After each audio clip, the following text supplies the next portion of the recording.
She up and left and took a cold beer back, threw all my shit in a burlap sack and living on fine rag down the freeway. Alright, so what's your name?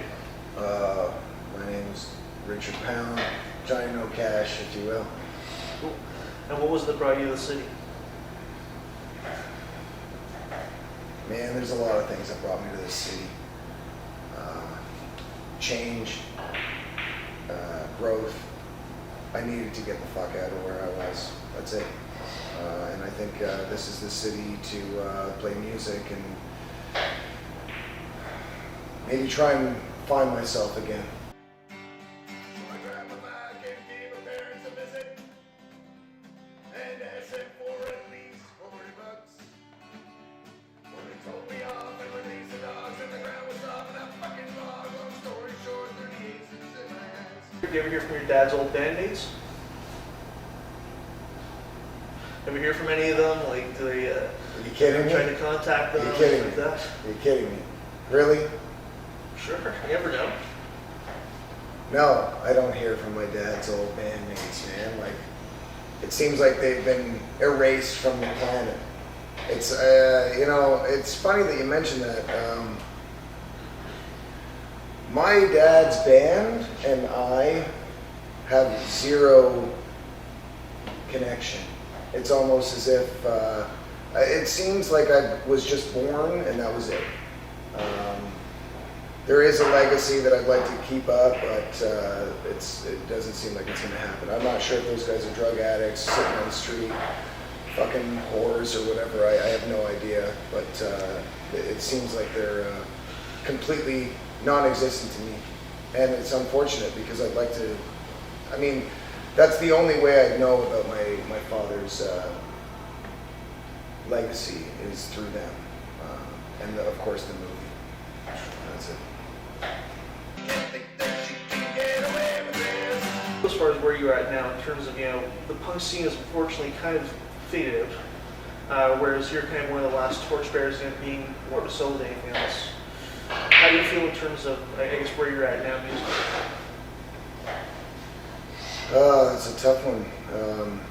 Musically, I feel completely buried. Society has fucked the underground so much that I feel that I'm literally clawing just to get some air. I have...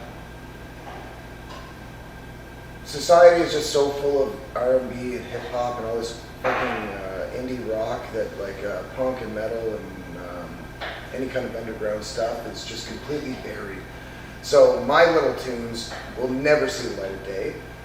So to answer your question, it will, musically, I feel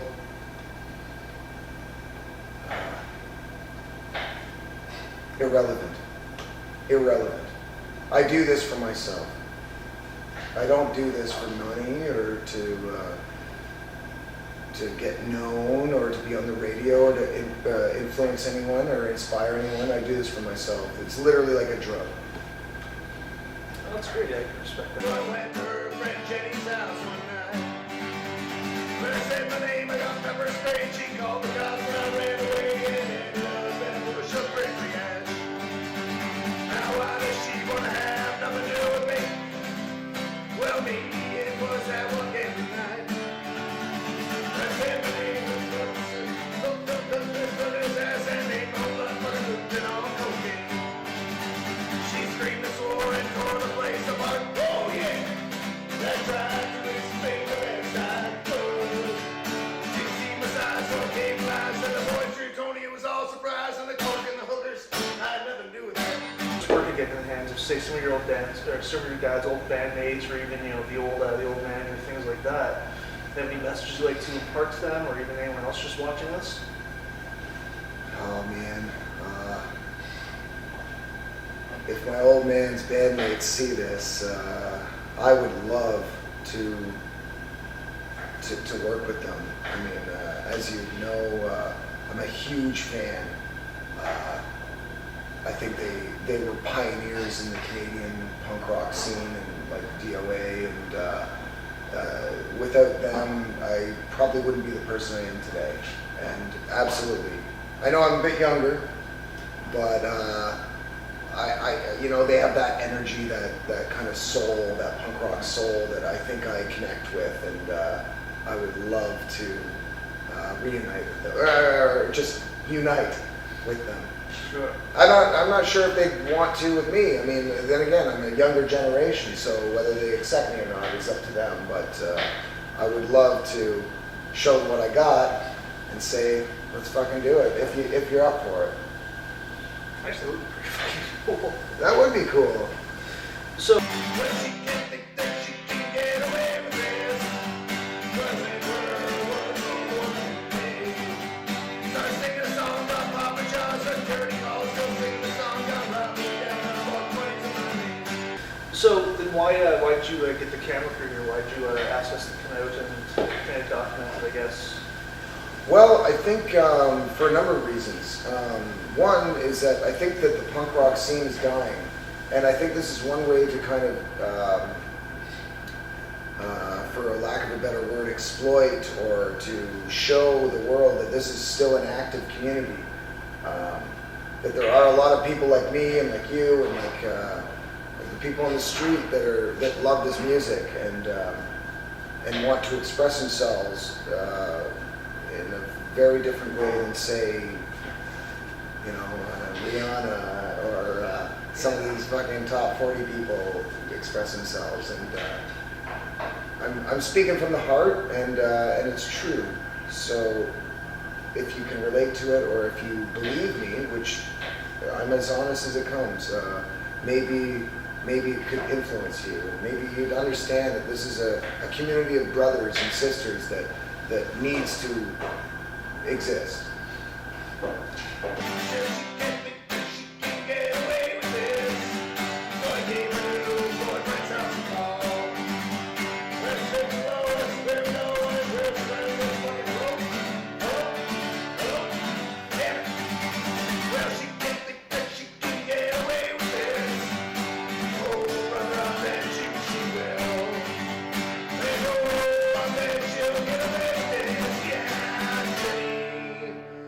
I'll see you in hell.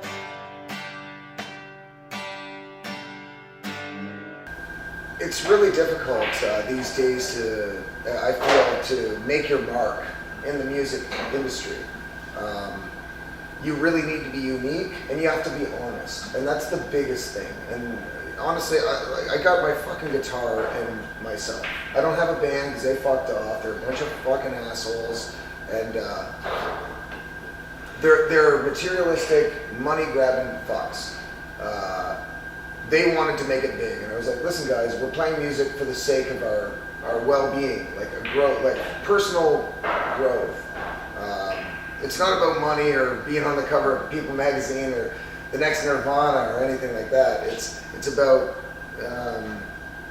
like I said, it's medicinal.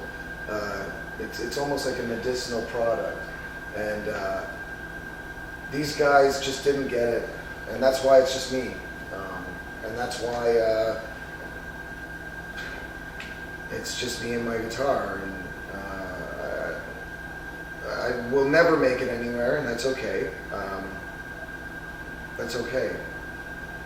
I just want, and I'm really glad that you guys like it too, but sometimes I feel alone, and the guitar is the only person I can talk to. And I think as an artist, or as a wannabe artist, this is kind of my output. Sure. And I'm not sure if it's going to reach anyone, and I don't give a fuck if it does. This is for me. Tell me about, because obviously you're also was Johnny No Cash. Yeah. So tell me who Johnny No Cash is, where he came from. Okay. Well, Johnny No Cash is an interesting story. I started playing this kind of music a while back, and I got a good response. And the reason why Johnny No Cash, the name, exists is I wanted to envision, that famous picture of Johnny Cash giving the finger. Oh yeah, everyone knows that. Yeah, of course. So I wanted to like recreate that, and so I did that, and it just looked terrible. And I asked on the flyer, I said $1 million is the cover, and I just, it was such an oxymoron that I said, you know what, Johnny No Cash is just such a brilliant name for me and for what I stand for. I'm all about the middleman or the low man on the totem pole, the blue collar worker, and which I am, and I want to speak for those people. And I just felt that was a good name for, I guess, my persona. And Johnny No Cash it sticks, and I am Johnny No Cash, but also I'm Luke. Again, like I don't want to be called Johnny. Sure, yeah. When I'm on stage, you can call me Johnny all you want, but when I'm off stage, my name is Luke, just for the record. What do you plan to do now that you're here? Well, I really want to try and create like an underground buzz. It's difficult in a city as Toronto is, but yeah, I'd like to start playing some underground shows. Maybe try and get a little bit of a following, if anybody likes it. And that's the thing. If people like it, hooray. If not, fuck them. I don't write these songs for anyone else. I write these songs for myself. If someone happens to like it, that's awesome. I genuinely feel like that love, you know, but these songs are for myself, and if somebody else likes them, that's amazing. And I'm just going to continue doing this underground circuit. I don't want to make it big. I just want to be able to, buy a can of beans and a pack of hot dogs or something. You know, if I could make enough money to buy a can of beans and a pack of hot dogs playing music, I think I'm good to go. That's it. Literally, I just want to survive doing something creative. Sure. And I think that's my message is, if anybody could make a living, not a living, like survive from doing something creative, I hand it to you. I hand it to you. So, but what about, eventually settling down, having a family, all that white picket fence horse shit that we're, kind of fed since we're children? Does that ever appeal to you when you get older? Oh, fuck, you're asking the wrong fella.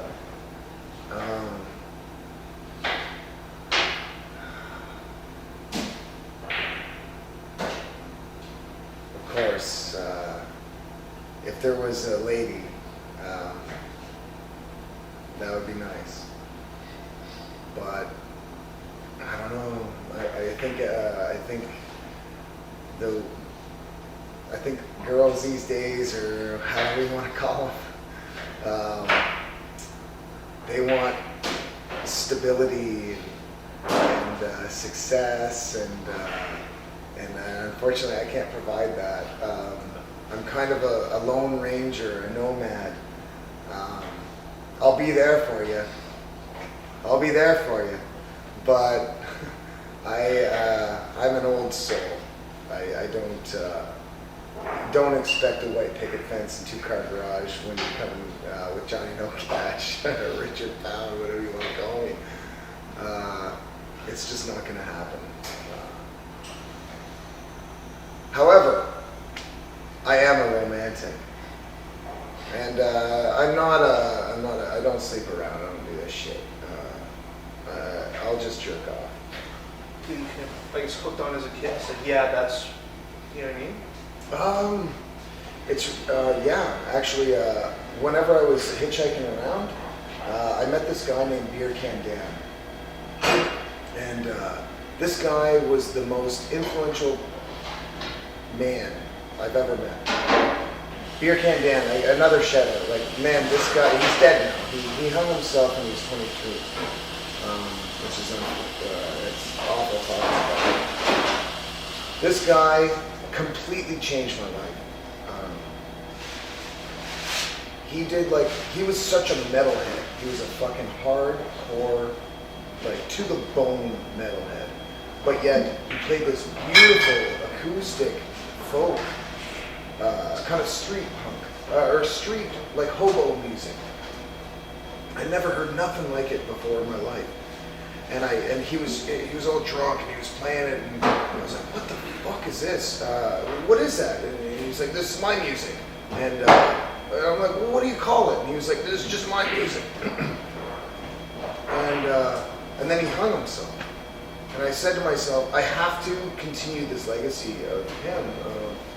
I loved it so much. It was like kind of hopping on freight train, kind of like eating beans out of cans type of stuff. And the Beer Can Dan, again, has influenced me, and it's been like, what, 10 years since he passed away, but he is the by-all influence on Johnny No Cash. And it's so shitty that he's not around, because I think he would really fucking admire what I'm doing, and I think he'd be very proud of me. Fuck, I didn't even expect to bring him up.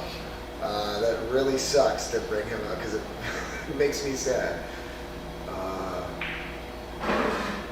Beer Can Dan. Yeah. All right, on that note, we're going to cut. We're going to finish our beers. All my dreams are lies to me. Each waking day's a shitty sleep. Passed out drunk in a trash-filled ditch. A face planted my nose. Okay, there's this.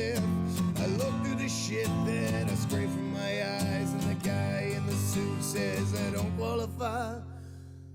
So I get drunk again, get so pissed. So I gotta tell you something. Listen to me. Come here.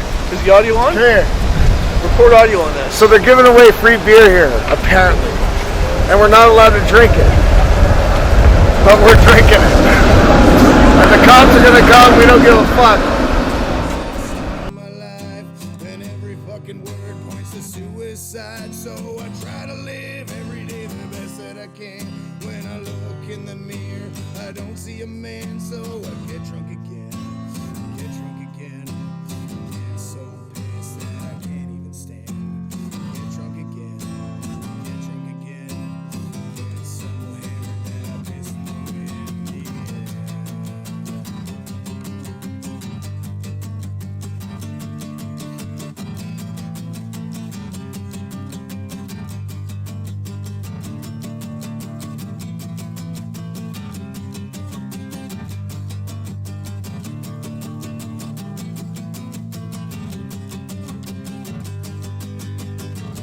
Well, get drunk again, get so hammered that I can't even stand. Get drunk again, yeah, so fucking pissed. Well, at the end of the day, I'm just a son of a bitch to the core. And that's it.